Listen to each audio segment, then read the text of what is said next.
Hello my dear ladies, welcome back to our channel. Weight loss అవ్వాలి అని డిన్నర్లోకి rice మానేసి ఓన్లీ చపాతీ మాత్రమే తీసుకుంటున్నారా? అయినా వెయిట్ లాస్ అవ్వడం లేదా? మీరు చేస్తున్న బిగ్గెస్ట్ మిస్టేక్ ఇదే. మరి ఈరోజు వీడియోలో రైస్ మానేసి చపాతీ తీసుకున్నప్పటికీ మీరు వెయిట్ ఎందుకు తగ్గడం లేదు అనేది సైంటిఫిక్గా తెలుసుకుందాం.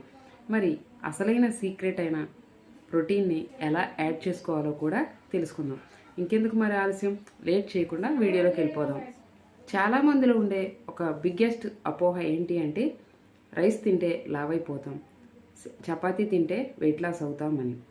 నిజం ఏంటి అంటే ఒక కప్ రైస్లో ఉండే క్యాలరీస్ 2 చపాతీస్లో ఉండే క్యాలరీస్ దాదాపుగా ఒకటే, 150 నుండి 200 క్యాలరీస్ అయితే ఉంటుంది. మరి రైస్కి చపాతీకి ఉన్న చిన్న తేడా ఏంటి అంటే చపాతీలో ఫైబర్ ఎక్కువగా ఉంటుంది, దానివల్ల ఎక్కువసేపు పొట్ట నిండుగా అనిపిస్తుంది. రైస్ అనేది త్వరగా అరిగిపోయి మళ్ళీ ఆకలిస్తుంది. మనకి రైస్ తిన్నా చపాతీ తిన్నా మనకి అందులో కేవలం కార్బోహైడ్రేట్స్ మాత్రమే ఉంటాయి. ఓన్లీ ప్రోటీన్ లేకుండా కార్బ్స్ తీసుకోవడం వల్ల ఏం జరుగుతుంది? ఓన్లీ కార్బ్స్ తీసుకోవడం వల్ల మన మెటబాలిజం అనేది స్లో అవుతుంది, కండరాలు కరిగిపోయి నీరసం వస్తుంది, అంతేకాని ఫ్యాట్ అనేది కరగదు. మనకి ప్రోటీన్ కూడా చాలా ముఖ్యం. మనం తీసుకునే చపాతీ అవ్వచ్చు, రైస్ అవ్వచ్చు, ఏది తీసుకున్నప్పటికీ దాంతో ప్రోటీన్ని యాడ్ చేసుకోవడం చాలా ముఖ్యం. మరి మనం తీసుకునే ప్లేట్లో ప్రోటీన్ అనేది ఎలా ఉండాలి?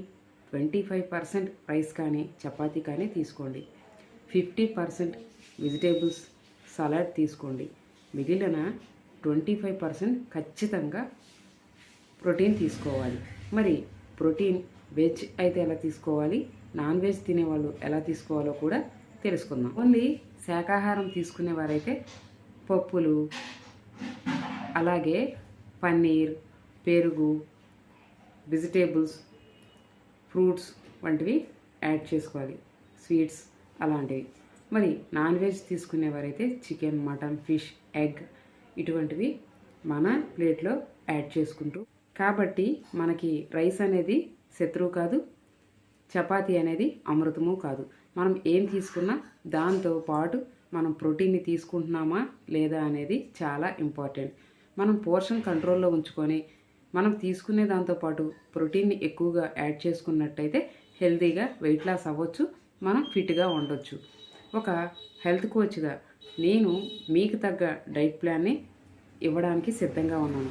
మరి మీరు హెల్తీగా వెయిట్ లాస్ అవ్వాలి అనుకుంటే, మీ లైఫ్ స్టైల్కి తగ్గ డైట్ ప్లాన్ కావాలి అనుకుంటే ఇప్పుడే నాకు కింద డిఎం చేయండి, నేను మీకు తగ్గ డైట్ని అందిస్తాను. మీకు కనుక ఈ వీడియో యూస్ఫుల్గా అనిపిస్తే తప్పకుండా ఒక లైక్ చేయండి, మీ ఫ్రెండ్స్ అండ్ ఫ్యామిలీ మెంబర్స్కి షేర్ చేయండి. Thank you.